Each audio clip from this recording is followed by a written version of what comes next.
പൂരി ഉണ്ടാക്കാൻ വേണ്ടി ഒരു കപ്പ് ആട്ടയിലേക്ക് അല്പം ഉപ്പും കൂടി ആഡ് ചെയ്ത് കൊടുത്ത് നന്നായിട്ട് മിക്സ് ചെയ്യാം. അതിനുശേഷം ആവശ്യത്തിനുള്ള വെള്ളവും കൂടി ചേർത്ത് കൊടുത്ത് നന്നായിട്ട് കുഴച്ചെടുക്കാം. ഇതിലേക്ക് ഒരല്പം എണ്ണ കൂടി ആഡ് ചെയ്ത് കുഴച്ചെടുക്കാം. കുഴച്ചതിന് ശേഷം ഒരു അല്പം എണ്ണ ആഡ് ചെയ്ത് കൊടുത്ത് ഡഫിൻ്റെ എല്ലാ ഭാഗത്തേക്കും തേച്ച് കൊടുത്ത് ഒരു നനഞ്ഞ തുണി കൊണ്ട് കവർ ചെയ്ത് വെക്കാം. ഇത് ഒരു 10-15 മിനിറ്റ് റെസ്റ്റ് ചെയ്യാൻ വെക്കാം. അതിനുശേഷം തുണിയെടുത്ത് മാറ്റി ഇത് ഒരിക്കൽ കൂടി ഒന്ന് കുഴച്ചു കൊടുക്കാം.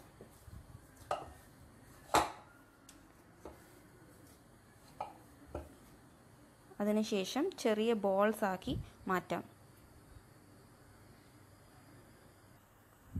ഇനി ഓരോ ബോൾ എടുത്ത് നമുക്ക് ചെറുതായിട്ട് ഒന്ന് പരത്തി കൊടുക്കാം. പരത്തുമ്പോൾ ഒരല്പം എണ്ണ കൂടി തടവിയിട്ട് വേണം പരത്താൻ.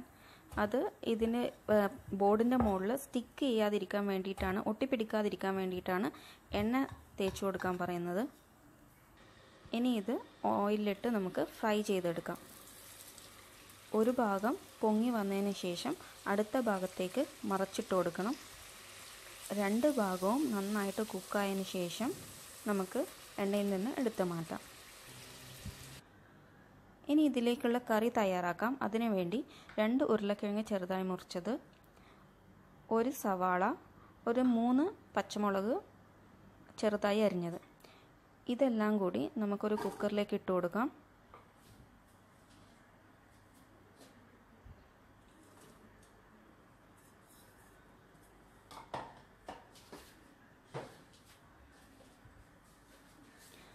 ആവശ്യത്തിനുള്ള ഉപ്പ് കൂടി ചേർത്ത് കൊടുക്കാം.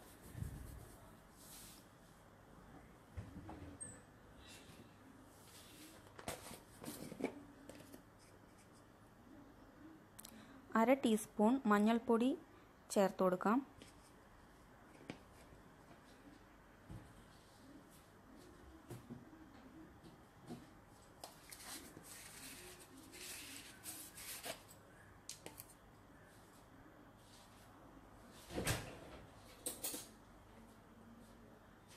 ഒരു 1/4 ടീസ്പൂൺ കുരുമുളക് പൊടി കൂടി ചേർത്ത് കൊടുക്കാം.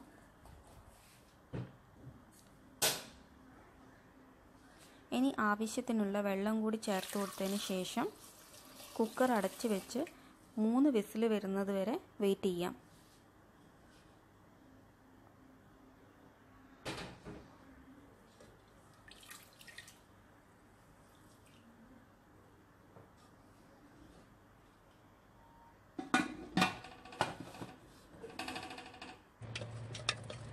ഉരുളക്കിഴങ്ങ് നന്നായി വെന്തിട്ടുണ്ട്. ഇനി ഇതൊന്ന് അടിച്ചു കൊടുക്കാം. ഉരുളക്കിഴങ്ങ് ചെറുതായിട്ടൊന്ന് അടിച്ചു കൊടുക്കാം. ഇനി ഇതിലേക്കുള്ള വറവിട്ട് കൊടുക്കാം. അതിനായി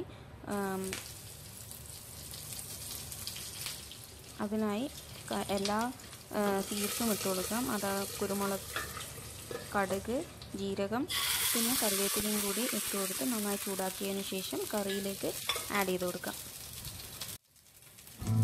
നമ്മുടെ കറി റെഡി ആയിട്ടുണ്ട്. ഇനി ഇത് സെർവിങ് ഡിഷിലേക്ക് മാറ്റാം. അപ്പം നമ്മുടെ പൂരി ഭാജി റെഡി ആയിട്ടുണ്ട്. നല്ല ടേസ്റ്റാണ്, നല്ലൊരു ബ്രേക്ക്ഫാസ്റ്റ് ആണ്. അപ്പോൾ എല്ലാവരും ട്രൈ ചെയ്ത് നോക്കണം. ഇഷ്ടപ്പെട്ടിട്ടുണ്ടെങ്കിൽ ഷെയർ ചെയ്യാനും സബ്സ്ക്രൈബ് ചെയ്യാനും മറക്കരുത്.